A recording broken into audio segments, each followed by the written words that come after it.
Buen día, ¿qué tal? ¿Cómo están? Bienvenidos a un nuevo video más de mi canal. Yo soy el profe Lautaro. Hoy vamos a analizar otra canción de Solitario, un artista que ya hemos analizado en este canal, que tenía un poquitito abandonado.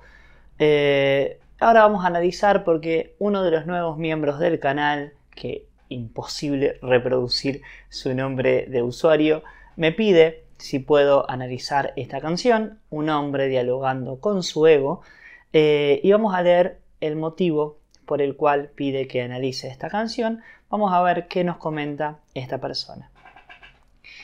Maes dice, bueno, no era tan difícil, dice genial Ocelot, porque lo comenta obviamente en un video sobre Ocelot. Junto a Solitario, mis preferidos. Muchas gracias, profe. Le escuché decir en un directo que Solitario le parece oscuro y por eso no lo escucha a pesar de que tenga buenas letras. Aún así, permítame hacerle la recomendación de Un hombre dialogando con su ego, una obra muy filosófica y profunda de Solitario que estaría bueno que alguien que sepa mucho como usted analice y nos regale sus comentarios. Saludos. Bueno, a ver, yo saber mucho, no. A ver, yo soy profe de filosofía, pero no vengo acá en calidad de erudito ni de alguien que sabe mucho, sino simplemente como un profe, alguien que tiene unos conocimientos básicos necesarios en filosofía como para dar clases, y que estoy acá un poco extendiendo mis clases, y la idea es compartir no algunos de mis conocimientos, sino algunas reflexiones a partir de canciones u otras obras de arte, a partir de lo que me genera, lo que me despierta, no tanto de mis conocimientos, pero bueno. Sigue un poco el comentario, sigamos a ver qué dice Maes. Dice, ya puse la recomendación como miembro con mi perfil personal de YouTube porque con este no me dejaba unirme. Gracias por eso.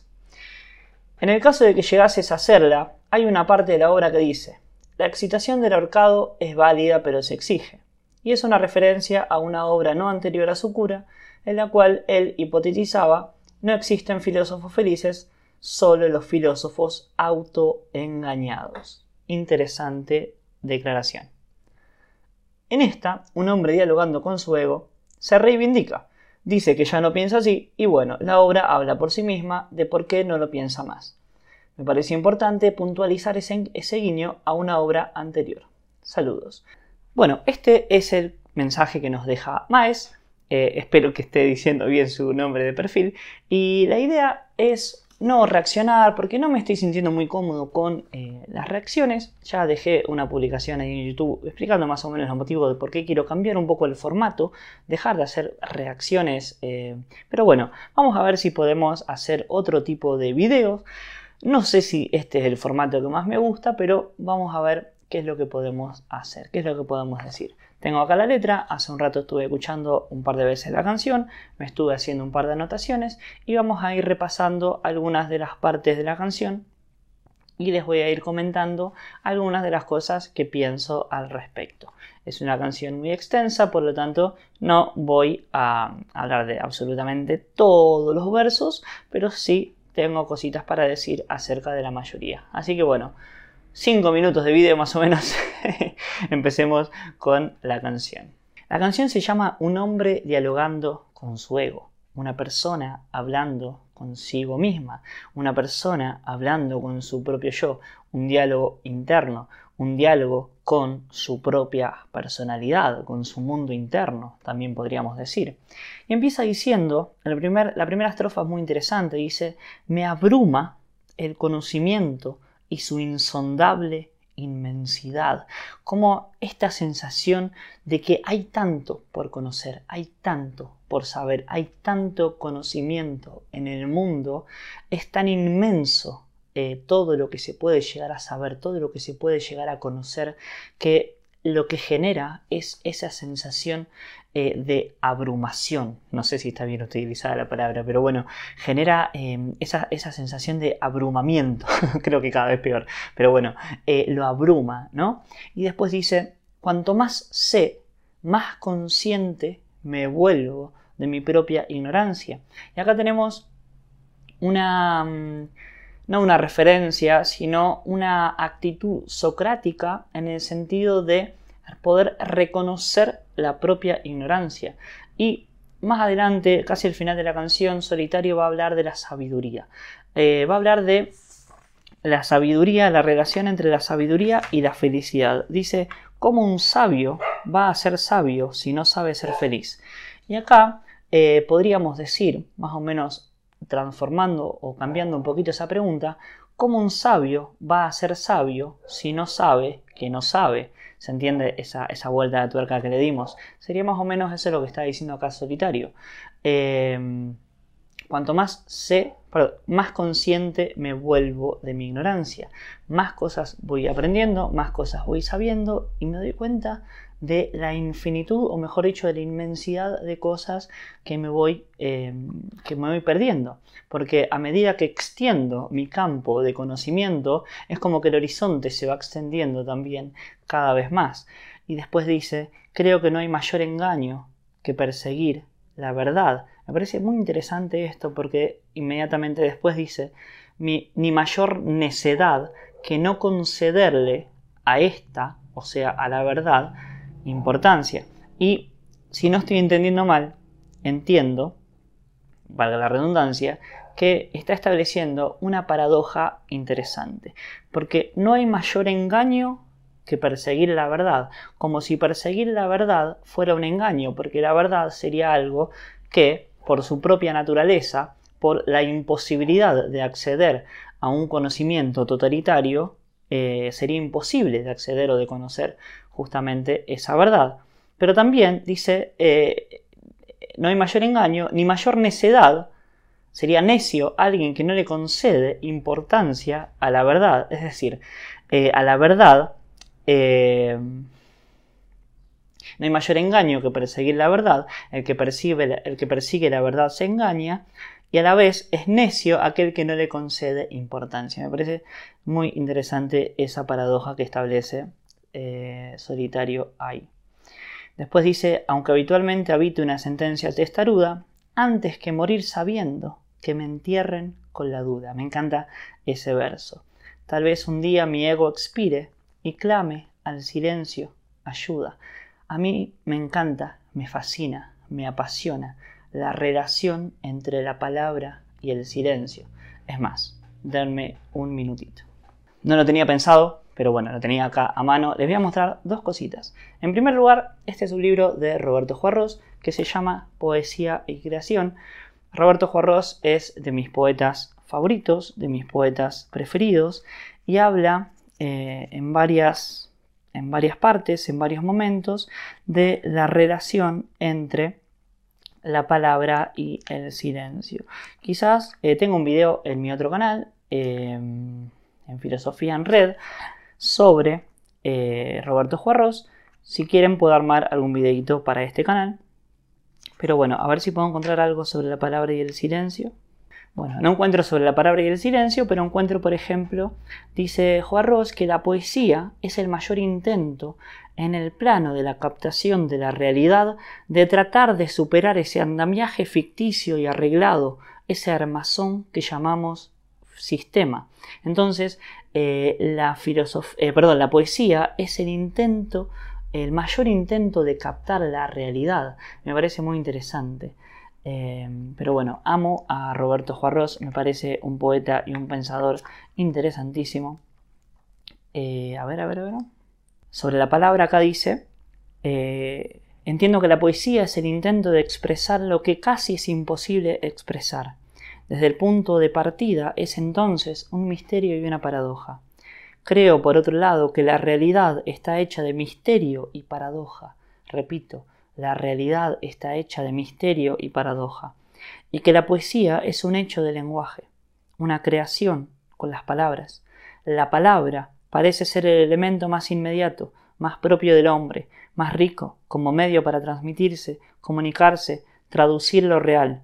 Desde ese punto es posible que ningún otro medio pueda equiparársele en cuanto a su amplitud, en cuanto a su poder de captación, de manifestación.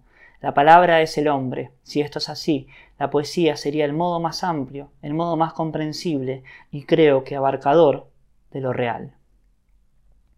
Me parece, bueno, muy interesante. Y lo otro que les quería mostrar, para que vean de mi interés por la palabra y el silencio, este es un librito mío, que lo publiqué yo, una publicación muy independiente, que se llama Tiempo y Silencio.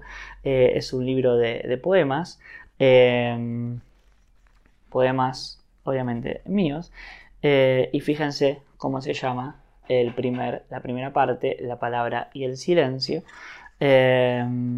Y el primer poema dice: toda palabra que ponemos en el mundo cambia el orden de las cosas. Quizás por eso no sea en vano preguntarnos cuál es el orden que queremos y cuáles son las formas que sin saberlo proponemos. Me parece muy interesante a mí la relación entre la palabra y el silencio, porque cuando nosotros ponemos una palabra en el mundo, estamos modificando el mundo de alguna manera. Entonces, bueno, fíjense la cantidad de minutos que me demoré hablando de esto, les pido disculpas, pero bueno, me dice: tal vez un día, dice Solitario, tal vez un día mi ego expire y clame al silencio ayuda. Entonces, clame al silencio, le está pidiendo ayuda al silencio. Esa personificación del silencio me parece hermosa. Después dice: y aunque aunase en mí todo el conocimiento de la esfera, es decir, aunque yo pueda tener todo el conocimiento del mundo, seguiría siendo un paleto ignorante de lo que hay afuera. Y acá me resuena una canción de Luis Alberto Spinetta, si no me equivoco está en el disco Artaud, que se llama La sed verdadera, y habla de una sed insaciable. Él creo que lo habla, no me acuerdo, me parece que habla de la felicidad o algo así, o del bienestar o de la tranquilidad, no me acuerdo cuál es la metáfora de la que habla, pero nosotros podríamos hablar o podríamos pensar en relación a esto, que la sed insaciable en este sentido es la sed del conocimiento. Me voy un poco más adelante en la canción y voy a pensar quiero hablar un poco sobre la estrofa donde dice: y si imagino un supuesto regido por lo imposible, en el cual todo el universo me fuese cognoscible, ¿de qué sirve encariñarse del saber de lo extinguible? Es una pregunta muy cercana al nihilismo. ¿Por qué enamorarme de lo efímero? ¿Por qué enamorarme? ¿Por qué apasionarme de cosas que se van a morir? De cosas que se van a extinguir, de un conocimiento que se va a extinguir. ¿Por qué enamorarme de algo si yo me voy a morir, si las cosas se van a morir? Y más abajo dice: sé que el tiempo me persigue en cada meta que persigo, pues sé que el mundo que concibo morirá conmigo. Y esto me recuerda a otro de mis poetas preferidos, que se llama Fernando Pessoa. Acá tengo siempre a la altura de la vista casi mi Biblia, que es el libro del desasosiego, un hermoso libro de Fernando Pessoa, pero les quiero leer un pequeño fragmento de Tabaquería, que es el mejor poema escrito jamás en toda la historia del universo y de la humanidad, pero tengo que buscar el libro y no sé dónde lo tengo. Si me esperan un minutito. Entonces le estaba hablando de este poema de Fernando Pessoa, que es Tabaquería, y dice: solitario, sé que el tiempo me persigue en cada meta que persigo, pues sé que el mundo que concibo morirá conmigo. Y Pessoa dice en este poema: pero el dueño de la tabaquería llegó a la puerta y se quedó en la puerta. Lo miro con la incomodidad de la cabeza mal doblada y con la incomodidad del alma malentendiendo. Él morirá y yo moriré. Él dejará el letrero y yo dejaré versos. A cierta altura morirá el letrero también y los versos también. Después de cierta altura morirá la calle donde estuvo el letrero y la lengua en que fueron escritos los versos. Morirá después el planeta girador en que todo esto se dio. En otros satélites de otros sistemas, cualquier cosa como gente continuará haciendo cosas como versos y viviendo debajo de cosas como letreros. Siempre una cosa enfrente de la otra. Siempre una cosa tan inútil como la otra. Siempre lo imposible tan estúpido como lo real. Siempre el misterio del fondo tan cierto como el sueño de misterio de la superficie. Siempre esto o siempre otra cosa, o ni una cosa ni otra. Pero un hombre entró a la tabaquería para comprar tabaco. y la realidad plausible cae de repente sobre mí.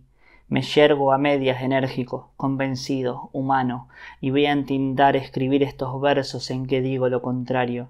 Enciendo un cigarro al pensar en escribirlos, y saboreo el cigarro, la liberación de todos los pensamientos. Sigo el humo como una ruta propia, y gozo, en un momento sensitivo y competente, la liberación de todas las especulaciones, y la conciencia de que la metafísica es una consecuencia de estar indispuesto. Bueno, después continúa, pero nada, quería recomendarles este librito.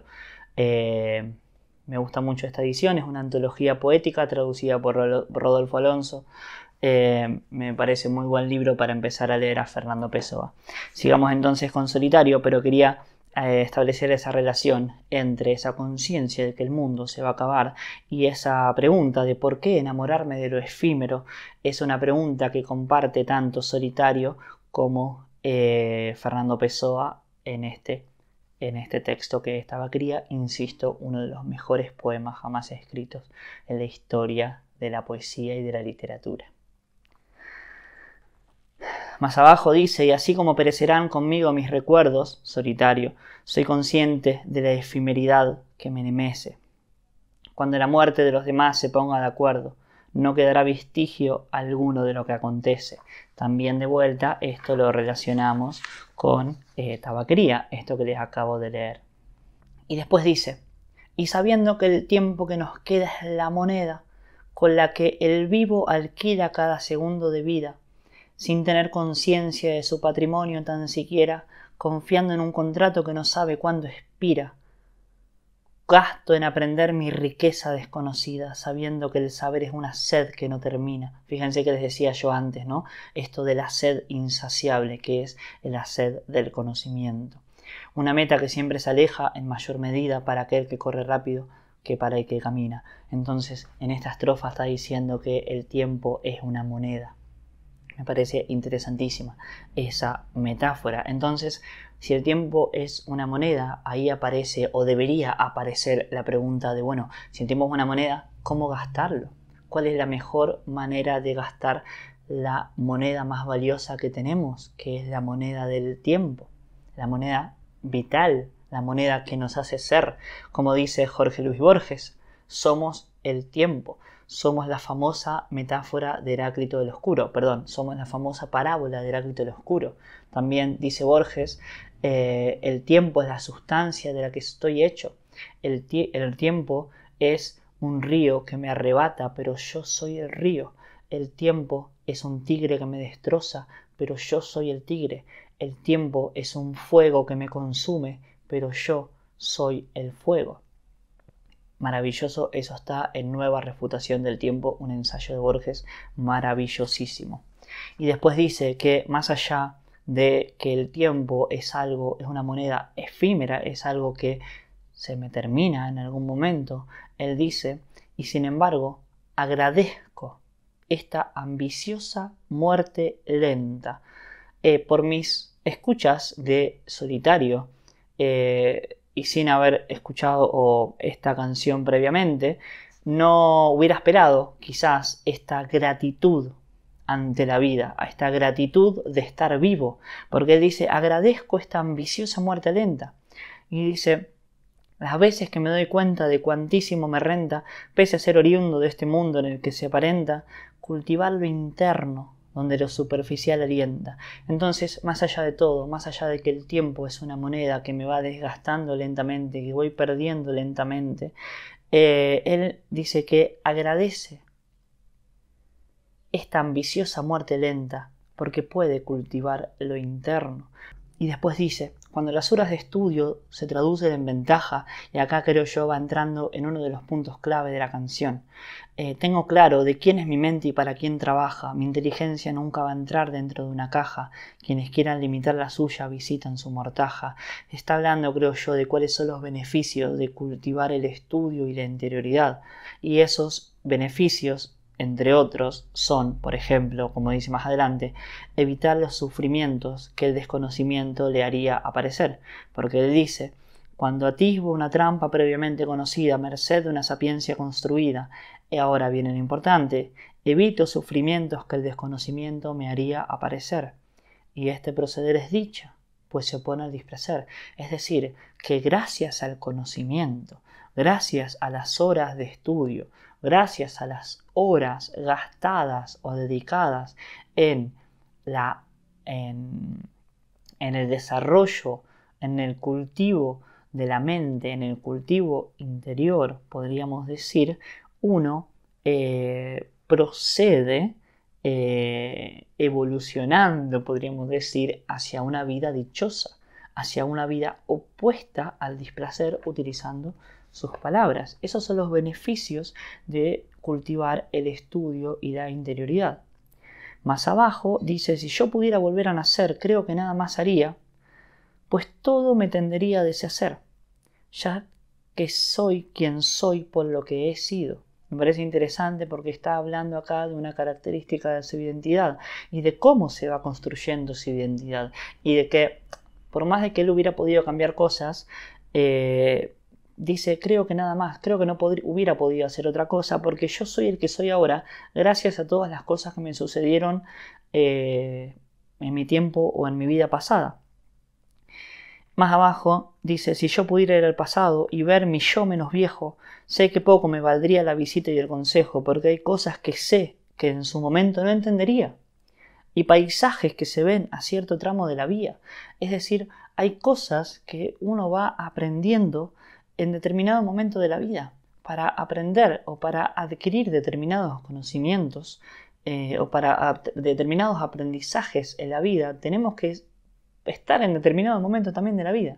Tendremos que pasar determinadas experiencias o tenemos que tener determinados... tenemos que pasar por determinado proceso y es en vano tratar de adelantarse o de tratar de saltearse algunos de esos pasos, porque cada uno le van apareciendo esas evoluciones, podríamos decirle, en distintos momentos y cada uno en su momento.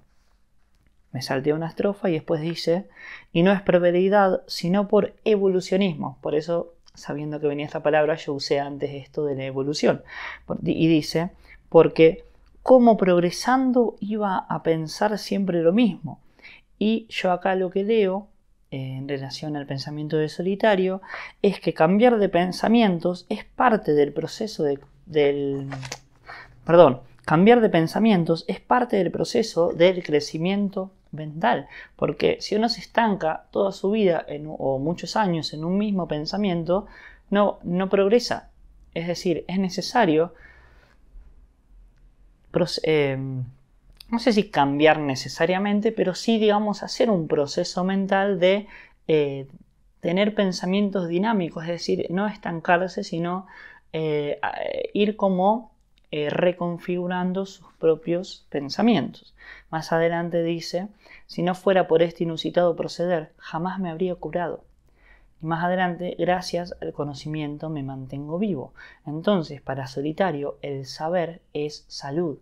Es decir, el saber, el aprender, el estudiar, el conocer, le proporciona salud, lo salva. La salvación está en el conocimiento. Y además, el conocimiento es lo que le otorga sentido a su vida. Esto por lo que dice en la estrofa siguiente. Dice, porque de otra manera existir no tendría cabida, donde el suicidio parecería ser la única salida. Estudio y reflexión forjaron la contrapartida. Es por eso que al conocimiento le debo la vida. El sentido de su vida está en el conocimiento, en el aprender, en el estudiar, en el cultivar su vida y su mundo interior. Más abajo dice, podría vivir sin cuestionamiento, pero me niego. Y después dice, pero solo soy un hombre dialogando con su ego. Es decir, por un lado, que esta forma de vida es una elección, es una decisión de vida. Él elige y se banca vivir de esta manera. Y además dice, solo soy un hombre dialogando con su ego. Esto demarca y muestra una actitud personal y una actitud política también. Política porque no deja de ser una persona viviendo y conviviendo en sociedad y está demostrando una manera de vivir y está dando, no sé si consejos, pero está diciendo cuál es la manera que él considera correcta vivir y cultivarse interiormente. Por eso hablo yo de que está demostrando una actitud personal y a la vez política. Un poco más abajo dice que si la inteligencia capacita la resolución, llevada a cierto punto resolverá toda aflicción. Acá está retomando lo que decía un par de estrofas antes, de que el saber otorga salud, de que el saber, de que el conocimiento salva, y que la inteligencia podría llegar a resolver ciertas aflicciones, ciertos dolores, ciertas tristezas. Y más abajo dice, y acá está lo que me decía este miembro del canal, y contradiciendo aquello de lo que fui directriz. ¿Cómo un sabio va a ser sabio si no sabe ser feliz? Sé que me estoy deconstruyendo aquello que dije hace años, pero hablaba por mi boca la lengua del desengaño. Y acá está poniendo en palabras ese proceso mental, ese cambio de pensamiento, esa evolución de su propio pensamiento, y está siendo sincero y está siendo humilde en el sentido de que él va mostrando de que los pensamientos pueden cambiar, y eso está bien, porque somos personas que nuestras identidades son fluctuantes y son dinámicas que van cambiando a lo largo de nuestra vida, nos van pasando diversas cosas y vamos aprendiendo y vamos cambiando de ideas, y eso está bien. Así que valoro esto y me alegro de esto y me gusta mucho este tema y esta letra y este poema intelectual, podría decir, de Solitario. Después abajo dice, sin embargo, o sea que por más de que cambió de idea, no desdeño ni empeño aquello que dije. La excitación del ahorcado es válida, pero se exige añadir a esta visión madurada que la corrige. Es decir, él no es que quita por completo aquello que dice, sino como que lo mantiene, pero a eso que dijo hay que agregarle esto que está diciendo ahora, es decir, está hablando de un pensamiento madurado, es decir, que lo que pensaba en su momento ha madurado, ha cambiado, ha crecido, y me parece una concepción del pensamiento y del crecimiento mental muy interesante. Más abajo dice, pero luego a kilómetros de distancia, lo que fue un duro proceso se torna un progreso bello. Habla, me parece a mí, de cómo, una frase un poco trillada, pero que por más de que las cosas cuesten, al final tienen resultados que lo que nos cuesta, que por más de que algo nos cueste, al final tiene un buen resultado, que si nos esforzamos vamos a conseguir lo que queremos. Esa sería un poco más o menos la idea que yo creo que quiere transmitir. Después tenemos una estrofa muy interesante. Dice, el inicio es un camino difícil y doloroso, duro pero fructuoso, recto pero tortuoso. La memoria sabe que hasta el paseo más fatigoso es momentáneamente feo, pero eternamente hermoso. Yo creo que acá está haciendo una reflexión metafórica sobre los caminos de la vida. A ver, si uno piensa en el estudio, en estudiar algo, y el inicio es difícil y doloroso, es duro pero fructuoso, es decir, tiene frutos. Es recto pero tortuoso, pero después dice, es momentáneamente feo, a veces sentarse a estudiar, a veces puede ser aburrido, uno puede estar cansado, puede tener sueño, etc. Pero es eternamente hermoso, porque lo que uno aprende, porque lo que uno estudia, te queda para toda la vida. Entonces, ese puede ser un ejemplo de lo que Solitario nos está diciendo en esta estrofa, y yo creo que eso se puede extrapolar a otras situaciones de la vida. Ya vamos terminando y dice, si cada día despierto sonriente, este es el motivo, y acá nos tira en la última estrofa como un último consejo de vida, muy entre comillas, que podríamos decir que la clave está en una postura intelectualista que tiene Solitario, que es estudiar día tras día cultivando tu intelecto. Voy a repetir, Solitario nos invita a estudiar día tras día cultivando tu intelecto. Fíjense que es coherente con todo lo que viene diciendo, y aunque todo vaya mal, sepas que haces lo correcto. Es decir, que si vos estudias todos los días y cultivas tu intelecto, quédate tranquilo porque ese es el camino correcto, que estás bien, que estás yendo por un buen camino. Porque tú eres el motor de tu vida. Es decir, pone, Solitario, la responsabilidad en tu propia vida. No hay que escaparse, no te escapes porque la responsabilidad de tu vida la tenés vos. Entonces, hacete cargo de que sos el motor de tu propia vida. Y después dice, y no hay descanso, solo deja de pensar el hombre muerto y el manso. Con esto de solo deja de pensar, yo creo que se refiere al sobrepensar, ¿no? Como a esta actitud de extrema ansiedad, de sobrepensar tanto las cosas, que lamentablemente a mí me pasa bastante, pero bueno. Me parece, entonces yo creo que eso. Entonces podríamos decir, para resumir, que la clave para la dicha, para la felicidad, para la sabiduría, para Solitario, está en esta especie de postura intelectualista. No sé si es correcto el término, pero creo que por ahora podríamos dejarlo, que es estudiar día tras día cultivando tu intelecto. Es decir, Solitario nos invita a recorrer un camino de cultivación interior que implica estudiar todos los días, tratar de conocer cada vez más y tratar de cultivar nuestro interior. Bueno, se hizo un poco larga la cosa, me sentí cómodo. Creo que si a ustedes les copa, este método a mí me copa. Me copó hacerlo por lo menos y me sentí bastante cómodo hablando de esta manera. No sé si les resultará aburrido porque es largo rato hablando yo solo, digamos, pero bueno, sin escuchar ni música de fondo ni nada, ni reaccionando, pero a mí me resulta bastante cómodo este formato. Así que me gustaría, si llegaron hasta acá, que van más o menos como 40 y pico minutos me parece, si no hice mal la cuenta, porque si me cortó la cámara ahí en el medio. Me gustaría saber qué piensan sobre el formato, sus comentarios sobre las cositas que fui diciendo, habrán visto, fui haciendo más o menos un repaso de la canción y aportando algunos pequeños comentarios yo sobre cositas que pensaba. Así que bueno, terminamos acá con este video, nos vemos entonces en otra oportunidad, les dejo un saludo, adiós.